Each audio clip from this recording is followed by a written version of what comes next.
नमस्कार मैत्रिणींनो, आज आपण अगदी टेस्टी अशी डाळबट्टी तयार करणार आहोत। या ठिकाणी मी वापरणार आहे धने, जिरे, ओवा आणि बडीशोप। आपल्याला त्या डाळबट्टीमध्ये हे मसाले आपल्याला मिक्सरमध्ये बारीक करून टाकायचे आहे। ते जास्त बारीक पण करायची नाही, अशी जाडसरच त्याची पावडर तयार करायची। आता या ठिकाणी मी 2 वाट्या गव्हाचं पीठ घेतलेलं आहे आणि यामध्ये आपल्याला 1-1.5 चमचा भरून रवा टाकायचा आहे। या ठिकाणी मी बारीक रवा टाकलेला आहे। 2 वाट्याला 1.5 चमचा रवा आपण वापरणार आहे। आणि आता यामध्ये आपण ते वाटलेले मसाले टाकून घेऊया। धने, जिरे, बडीशोप आणि ओवा आपण आता टाकलेला आहे। आता त्यामध्ये हळद टाकली अर्धा चमचा आणि अर्धा चमचा लाल मिरची पावडर टाकलेली आहे। आणि आता हे व्यवस्थित आपण मिक्स करून घेणार आहोत। आणि वाटतानाच त्यामध्ये मी मीठ टाकलेलं होतं, त्याच्यामुळे मीठ मी काही परत टाकलेलं नाही आहे। आणि आता याचा आपण कणिक भिजवून घेतलेली आहे बघा। आता ज्याप्रमाणे पोळीची कणिक भिजवतो त्याप्रमाणे आता ही आपण कणिक भिजवून घेतलेली आहे। आणि आता याच्या आपल्याला बट्ट्या बनवून घ्यायच्या आहेत। आता ह्या बट्ट्या थोड्या वेगळ्या पद्धतीने मी बनवणार आहे। आता आपण नेहमी जशा बनवतो त्यापेक्षा ही वेगळी पद्धत आहे। आता या ठिकाणी मी एक गोळा घेतलेला आहे बट्टीसाठी आणि आता हा हाताने व्यवस्थित दाबून सारखा करून घेऊया। आणि आता ह्याची आपल्याला पोळी लाटायची। आता याला पीठ वगैरे लावायचं नाही, याला फक्त थोडंसं तेल लावून आपल्याला लाटायचं आहे। आणि आता याची परत आपण घडी करणार आहोत। पोळीला जशी आपण घडी घालतो त्याप्रमाणेच आपण त्याची घडी घालून घेतलेली आहे। आणि अशी घडी घातल्यामुळे काय होतं, बट्टीला छान लेयर पडते आणि अगदी खुसखुशीत अशा बट्ट्या तयार होतात बघा। आणि आता पुन्हा आपण त्याची पोळी लाटून घेऊया। आणि तर बघा, आणि ती गोलच आली पाहिजे असं काही नाही, जशी येईल तशी आपण ती पोळी लाटायची बघा। आणि आता ही पोळी लाटलेली आहे, तर आपल्याला काय करायचं, आता ही थोडीशी जाडसरच पोळी आपल्याला लाटून घ्यायची आहे। आणि आता ह्याचा आपल्याला गोल रोल तयार करायचा आहे बघा, अशा पद्धतीने। आणि त्याला जास्त प्रेस करायचं नाही, थोडा थोडाच त्याला आपल्याला प्रेस करून घ्यायचं आहे बघा। अशा पद्धतीने आपण आता ही पोळी आणि साईडची जी आहे ते आपण असं दुमडून घेणार आहोत। असं थोडंसं आतमध्ये दुमडून घ्यायचं आहे आणि याचा रोल थोडासा हळूहळूच त्याला प्रेस करायचा, जास्त दाबून घ्यायचा नाही। आणि आता ही बट्टी आपण उकडत ठेवणार आहोत। त्याला आता वाफून घ्यायची आहे आपल्याला 20 मिनिटासाठी। आता खाली पातेल्यात पाणी ठेवलेलं आहे आणि त्याच्यावर मी चाळणी ठेवलेली आहे। आता या चाळणीमध्ये आपण ह्या बट्ट्या वाफून घेणार आहोत। आता आपण ह्याच्यावर झाकण ठेवूया आणि 20 मिनिटासाठी वाफायला ठेवूया। तर बघा मैत्रिणींनो, आता आपल्या बट्ट्या वाफवतात त्यावर आपण वरणाची तयारी करून घेऊया। आता या ठिकाणी मी वरणासाठी 1 वाटी भरून मुगाची डाळ, 1 वाटी भरून मसुराची डाळ आणि 1 छोटी वाटी भरून तुरीची डाळ मी वापरलेली आहे। आता हे आपण स्वच्छ धुवून त्यामध्ये हळद आणि हिंग टाकू आणि आपल्याला आता ही डाळ शिजवून घ्यायची आहे। आता हळद हिंग टाकून ही डाळ आपण शिजवून घेऊया। चला, तर मग आता आपण कुकरचं झाकण लावू। आणि आता आपली डाळ शिजते आहे तोपर्यंत आपल्या बट्ट्या पण वाफून झालेल्या आहे। आता ह्या कशा कट करायच्या हे तुम्हाला मी दाखवते।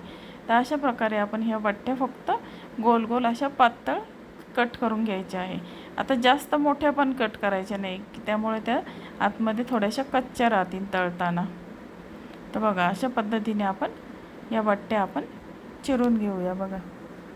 आता ह्या आपण व्यवस्थित अशा कट करून घेतलेल्या आहे, जास्त जाड पण नाही जास्त बारीक पण नाही, अशा ह्या आपण कट करून घेतलेल्या आहेत। आता आपल्याला ह्या तळून घ्यायच्या आहेत। आणि आता आपली वरणाची पण तयारी झालेली आहे आणि आता बट्ट्या पण आपण कट करून ठेवलेल्या आहे। आता आपण अगोदर वरणाला फोडणी देऊन घेऊया आणि नंतर बट्ट्या तळायला घेऊया। तर बघा, आता या ठिकाणी मी वरणात टाकण्यासाठी टोमॅटो, कांदा, कढीपत्ता, कोथिंबीर, हिरवी मिरची हे सर्व वरणामध्ये आपण टाकून घेणार आहोत। चला, तर आता आपण फोडणी देऊन घेऊया। वरणासाठी मी इथं कढई ठेवली, त्यामध्ये 2 पळ्या तेल टाकले आहे आणि आता जिरे मोहरी आपण टाकून घेऊया। आता जिरे मोहरी टाकल्यानंतर आपल्याला आता त्यामध्ये लसूण टाकलेला आहे आणि आता हिरवी मिरची टाकून घेतलेली आहे आपण।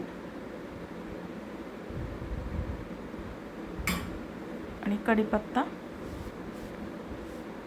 आता हे व्यवस्थित आपण थोडंसं लालसर होऊ देऊया. आणि लालसर झालं की त्यामध्ये आपल्याला कांदा टाकायचा आहे आता. आणि आता हा कांदासुद्धा आपल्याला आता परतून घ्यायचा आहे व्यवस्थित. आता टोमॅटो टाकायचा आहे. टोमॅटो हा नंतर टाकायचा, कारण टोमॅटो लगेच शिजला जातो. ते आपण व्यवस्थित परतून घेऊया. आता यामध्ये आपण मसाले घालणार आहोत. आता त्या ठिकाणी लाल मिरची पावडर टाकलेली आहे, कांदा लसूण मसाला, हळद आणि हिंग सर्व एकत्र करून मी टाकलेले आहे. आता हे मसाले तुम्ही तुमच्या आवडीनुसार कमी जास्त तिखट टाकू शकता. आणि आता या फोडणीमध्येच आपल्याला पाणी टाकून घ्यायचं आहे. आणि नंतर आपल्याला डाळ ॲड करायची आहे. त्यामध्ये शिजलेली डाळ म्हणजे वरण आपल्याला त्यामध्ये नंतर टाकायचं. आता 1 चमचाभर मीठ टाकलेलं आहे. आणि आता आपण त्यामध्ये वरण टाकून घेऊया. तर बघा आता हे वरण टाकलेलं आहे. आता आपल्याला याला कोथिंबीर टाकायची आहे नंतर. आता भरपूर अशी कोथिंबीर यामध्ये टाकून घेतलेली आहे. आणि हे वरण थोडं उकळलं की या वरणामध्येच आपण 1 चमचाभर तूप टाकून घेतलेलं आहे. बघा, गाईचं साजूक तूप यामध्ये 1 चमचा टाकायचं. तर आता बट्टी आपण तळायला ठेवूया. आता आपण बट्टी तळायला घेतलेली आहे बघा. आणि आपण जे कोणी तळलेले पदार्थ खात नाही त्यांच्यासाठी सुद्धा मी तुम्हाला आता दाखवते. मी काही बट्ट्या एअर फ्रायरमध्ये सुद्धा ठेवलेले आहेत. तर बघा मैत्रिणींनो, आता मी सर्विंग प्लेटमध्ये बट्टी ही सर्व केलेली आहे. आता ही बट्टी आहे, तर ही बट्टी तळलेली आहे आणि ही एअर फ्रायरमध्ये मी कडक केलेली आहे बघा. आणि त्याबरोबर कांदा आणि लोणचं सर्व केलेलं आहे. ना आता वाटीमध्ये वरण दिलं आहे, त्यामध्ये अजून तूप ॲड केलेलं आहे.